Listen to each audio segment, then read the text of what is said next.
Assalamualaikum warahmatullahi wabarakatuh.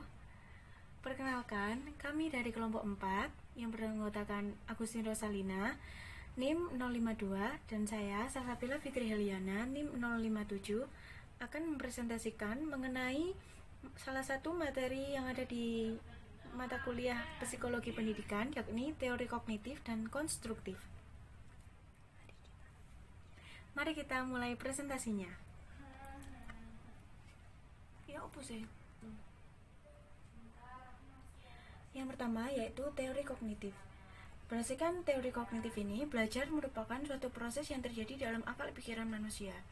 Jadi, manusia itu belajar berdasarkan apa yang telah dilihatnya, hal apa yang telah dilihatnya. Kemudian ia amati, lalu hal yang ia amati tersebut akan diproses dalam akal pikirannya sebagai akibat dari proses interaksi aktif dengan lingkungannya.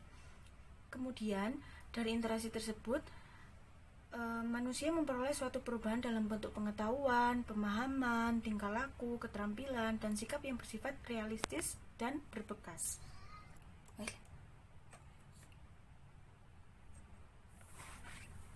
Untuk selanjutnya yaitu ciri-ciri dari teori pembelajaran kognitif. Yang pertama yaitu ada mementingkan apa yang ada dalam diri manusia. Yang dimaksud di sini adalah pengetahuan yang ada dalam diri manusia itu lebih penting. Jadi apabila manusia itu belum mempunyai pengetahuan, maka teori belajar ini sulit untuk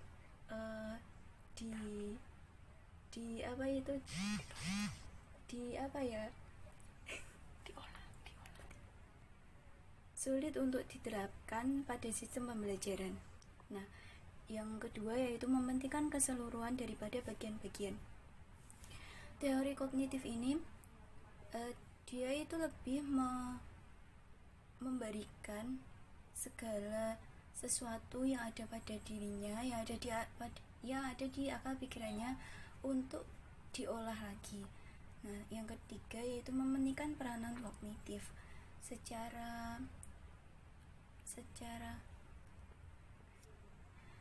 Secara umum dapat dilihat bahwa teori kognitif ini lebih menekankan pada akal pikiran manusia. Yang keempat yaitu mementingkan kondisi waktu sekarang. Contohnya yaitu semisal seseorang sudah pergi ke suatu tempat, kemudian ia menceritakan kepada kawannya bahwa ia telah pergi ke suatu tempat atau wisata. Ia akan bercerita pada waktu yang telah ia lakukan, yang telah ia kunjungi, tanpa ia harus mengunjungi tempat tersebut. Ini dikarenakan memori otaknya telah menangkap segala sesuatu yang ia lihat, kemudian ia bisa menceritakan kembali. Yang kelima yaitu mementingkan pembentukan struktur kognitif. Jika pembelajaran teori kognitif, struktur ini akan membentuk akal pikiran manusia yang sempurna.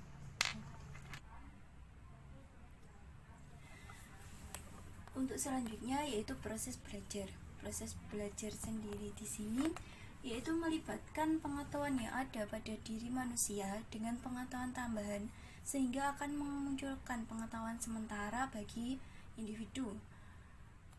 Contoh, pengetahuan yang ada semisal individu mempunyai pengetahuan sebesar 32,4%. Kemudian ia memperoleh pengetahuan tambahan atau pengetahuan baru sebesar 24,6%. Sehingga pengetahuan sementaranya yaitu 57%. Mengapa di sini ditulis pengetahuan sementara? Karena manusia itu pada dasarnya memiliki pengetahuan yang tidak terbatas. Sehingga apabila ia memperoleh suatu pengetahuan, pertama ia akan memperoleh pengetahuan yang baru dengan tema ataupun bahasanya sama, sehingga apa itu informasi yang ia dapat akan bertumpuk-tumpuk dan diakumulasikan. dijadikan satu, begitu. Next. Selanjutnya adalah teori belajar model sistem pemrosesan informasi. Teori ini memandang bahwa proses mental atau proses kognitif manusia sebagai sistem kerja memori. Teori pemrosesan informasi berpendapat bahwa siswa hanya akan mengingat hal-hal yang mereka olah dan kaitkan dengan pengetahuan sebelumnya yang telah mereka miliki. Pendekatan teori ini berusaha memahami cara kerja memori dengan menganalogikan dengan cara kerja komputer dan berhasil mengidentifikasi 3 macam sistem penyimpanan ingatan, yaitu memori sensorik, memori kerja, dan memori jangka panjang. Oke, next. Nah, ini adalah bagan atau model sistem pemrosesan informasi. Dari gambar di samping, dapat diketahui bahwa ketika informasi atau stimulus masuk, maka panca indera kita akan menerima dan menyimpannya dalam waktu yang cepat. Lalu, informasi yang mendapatkan perhatian selanjutnya akan dikirim ke memori jangka pendek atau biasa disebut dengan short term memory. Informasi dalam memori jangka pendek tersebut selanjutnya akan dikirim dan dikaitkan dengan pengetahuan sebelumnya yang telah dimiliki dan disimpan dalam memori jangka panjang. Jadi ini ada tugas memori. Yang pertama adalah memori sensorik, di mana sensasi adalah memori yang sangat singkat yang terkait dengan indera. Jadi informasi yang diterima indera itu tidak diberi perhatian akan terlupakan dengan begitu cepat. Lalu begitu diterima, informasi akan diolah oleh pikiran sesuai dengan pengalaman dan keadaan mental kita, atau biasa disebut dengan persepsi. Terus yang selanjutnya adalah memori jangka pendek.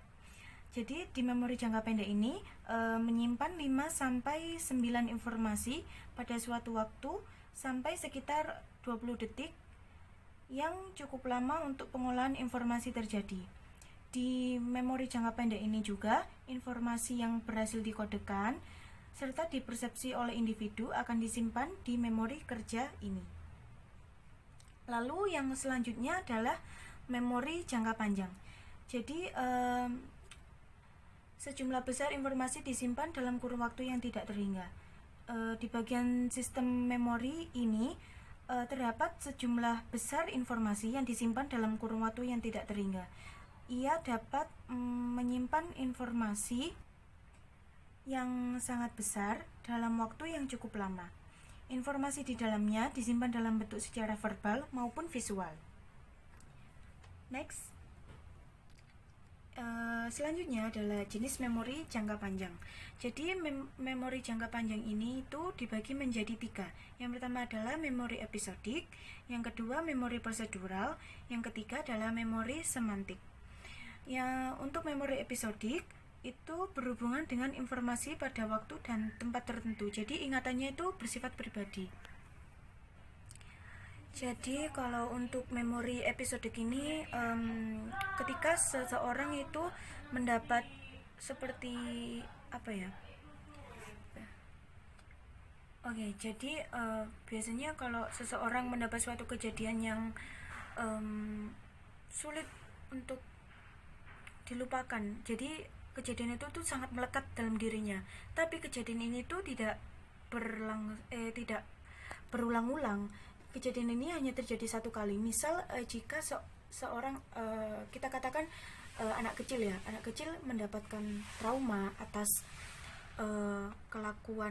atas perlakuan yang kasar terhadap dirinya, dalam hal ini misal contohnya pelecehan seksual, itu kan terjadi dalam satu kali, bisa satu kali, namun kejadian itu akan melekat pada dirinya. Nah, cocok dengan memori episodik ini, di mana memorinya itu didapat berdasarkan informasi dan pada waktu tempat tertentu.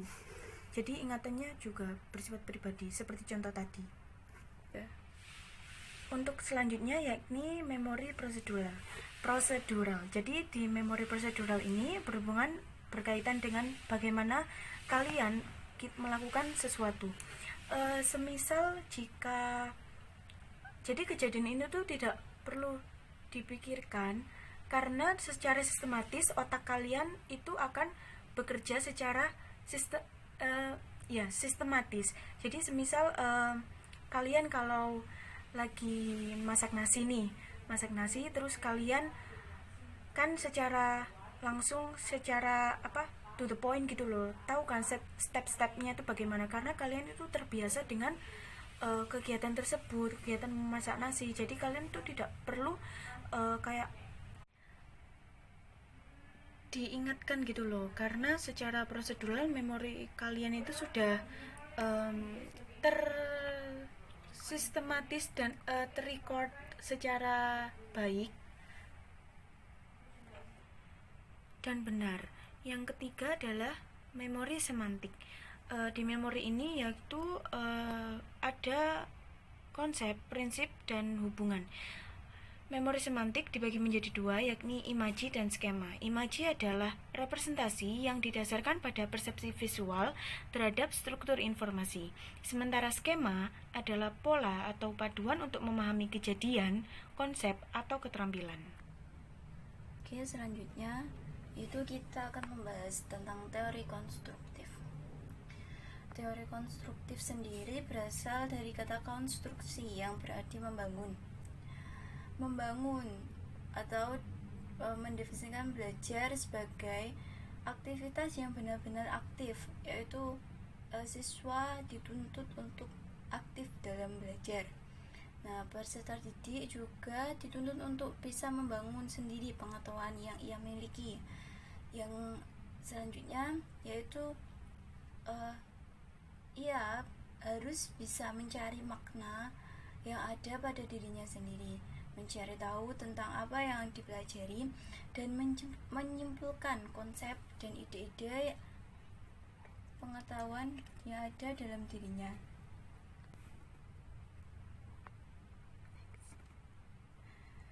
Untuk selanjutnya yaitu konstruktif Piaget dan Vygotsky. Action.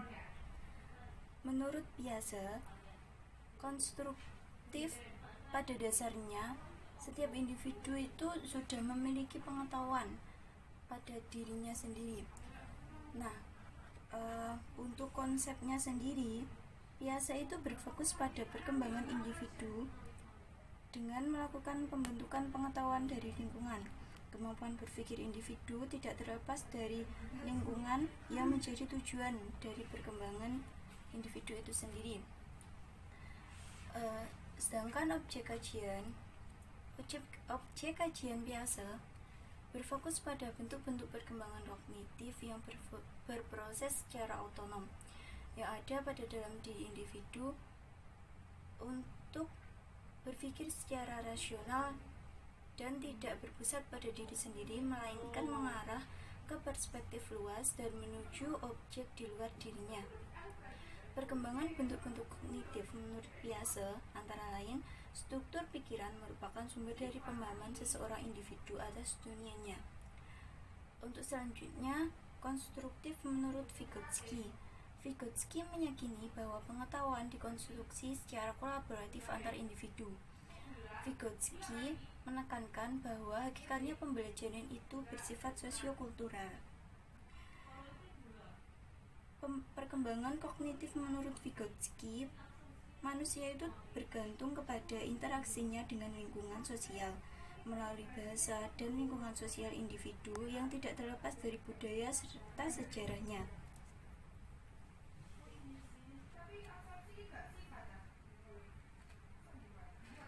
Untuk objek kajian dari Vygotsky yaitu individu tidak akan dapat dipahami tanpa mempertimbangkan hubungan interpersonalnya dan berbagai lingkungan kelembagaan yang ada di mana ia tumbuh dan berkembang sejak anak-anak. Untuk perkembangan bentuk-bentuk kognitif menurut Vygotsky sendiri, yaitu seseorang merupakan hasil dari interaksi terus-menerus dengan lingkungan sosialnya. Kemampuan kognitif dicapai melalui proses dialektik atau saling timbal balik. Maka dari itu, apabila seseorang tidak memiliki timbal balik atau sosialnya kurang, maka menurut Vygotsky ia tidak akan mempunyai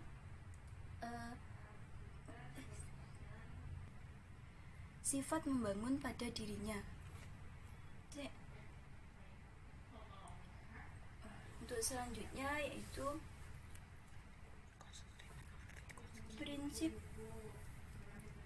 prinsip yang diturunkan dari teori Vygotsky atau teori konstruktif menurut Vygotsky. Yang pertama yaitu fungsi bahasa dan arti pentingnya faktor sosial bahasa dan orang lain dalam perkembangan anak. Sudah dijelaskan pada slide sebelumnya, Vygotsky berpendapat bahwa teori konstruktif akan terjadi apabila manusia memiliki pengetahuan yang ada pada dirinya itu dari lingkungan.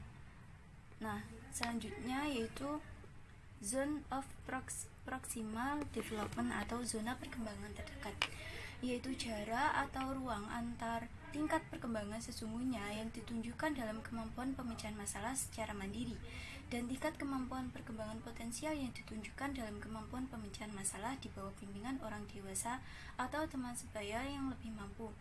Nah, maksud dari zone proximal development atau ZPD sendiri yaitu apabila ada seseorang atau katakanlah anak-anak, dia itu belum bisa dalam hal menulis. Nah, kemudian ada temannya yang sudah pandai menulis. Nah, kemudian si temannya itu kayak memberikan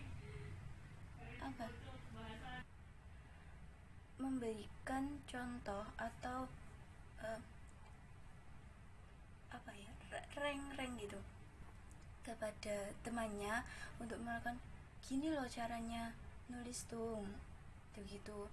Kemudian yang scaffolding itu yaitu memberikan kepada seseorang anak sejumlah besar bantuan selama tahap-tahap awal pembelajaran dan kemudian mengurangi bantuan tersebut dan memberikan kesempatan kepada anak tersebut untuk mengambil alih tanggung jawab yang semakin besar segera setelah ia mampu mengerjakannya sendiri. Nah, scaffolding ini kayak tingkatan-tingkatan. Jadi semisal anak itu tidak bisa sama sekali, kemudian dibimbing. Nah, pada bimbingan ini pembimbing akan menilai seberapa sih kemampuan siswa ini, seberapa sih dia bisa melakukannya. Nah, apabila ia sudah dilatih, sudah diajari sedemikian rupa, ternyata dia itu udah di tahap pengetahuan yang tingkatan sudah dikatakanlah cukup. Kemudian si pelatih memberikan pembelajaran itu dibatasi. Jadi dia membiarkan siswanya untuk mengeksplor segala sesuatu yang ia bisa, sehingga ia tidak akan tergantung kepada si pengajarnya atau pelatihnya tersebut. Oke, yang selanjutnya yaitu menurut Piaget dari teori pembelajaran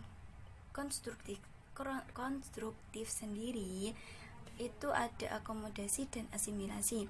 Nah, akomodasi di sini yaitu pemahaman yang telah ia peroleh namun tidak cocok atau tidak sesuai dengan apa yang ia angan-angankan. Nah, kemudian suatu hari ia memperoleh pengetahuan yang sesuai dengan pengetahuan baru, dan ternyata itu contohnya ada teorinya itu benar. Nah, kemudian dia kayak mengkolaborasikan pengetahuan tersebut.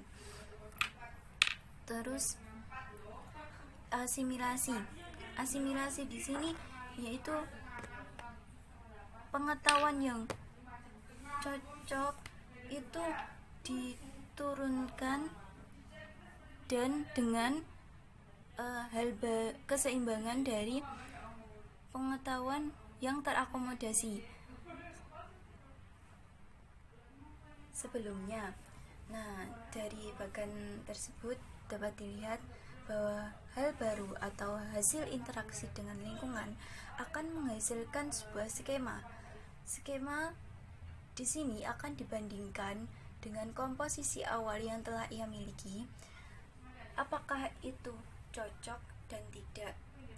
Jika pengetahuan itu cenderung tidak cocok, maka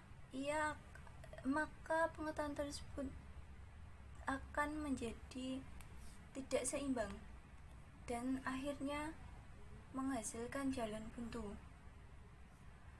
Kemudian apabila seseorang tersebut memiliki suatu informasi baru, maka ia akan memperoleh alternatif atau strategi lain dalam menyelesaikannya atau dalam menemukan suatu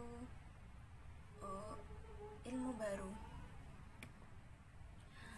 Untuk selanjutnya yaitu tahapan perkembangan menurut Piaget. Yang pertama yaitu ada tahapan sensori motorik. Di sini yaitu tahapan di mana anak usia balita mulai mengenal lingkungan. Dia mulai berinteraksi dengan segala sesuatu hal yang ada di sekelilingnya. Apapun yang ada di dekatnya, ia akan belajar dari sana. Nah, yang kedua yaitu ada tahap praoperasional. Anak-anak mulai mengenal dan mempresentasikan segala sesuatu, segala yang ada di sekitarnya itu melalui simbol. Nah, di tahap praoperasional sendiri ini rentang usianya yaitu 2-7 tahun. Yang kemudian ada tahap operasional konkret atau di sini anak-anak mulai mengenal untuk hitung-hitungan. Jadi itu seperti pengurutan, terus klasifikasi, mengenal aturan, penghilangan sifat egosentrisme. Pada tahap operasional konkret ini terjadi pada rentang usia 7-11 tahun. Menurut Piaget sendiri, tahap ini merupakan awal pemikiran logis seseorang anak, di mana dicirikan dengan perkembangan sistem pemikiran yang didasarkan pada aturan-aturan yang logis. Yang selanjutnya yaitu tahap operasional formal. Periode ini adalah periode yang terakhir. Rentang waktu usia dari periode ini yaitu lebih di atas dari 12 tahun sampai dewasa. Dalam tahapan ini seseorang mengenal cinta, bukti logis, dan nilai-nilai. Pada tahap ini seseorang lebih memikirkan masa depannya kelak. Secara fisiologis, kognitif, penalaran moral, perkembangan psikoseksual, dan perkembangan sosialnya lebih matang. Pada tahap ini, seseorang yang dikatakan remaja telah memiliki kemampuan untuk berpikir sistematis, yaitu bisa memikirkan semua kemungkinan untuk memecahkan suatu persoalan. Yuk. Nah, terima kasih. Jadi begitulah presentasi yang dapat kita sampaikan. Ya, kurang lebihnya mohon maaf karena keterbatasan atau kekurangan dalam hal tertentu. Semoga bermanfaat dan sampai jumpa di presentasi berikutnya. Terima kasih. Wassalamualaikum warahmatullahi wabarakatuh. Dah.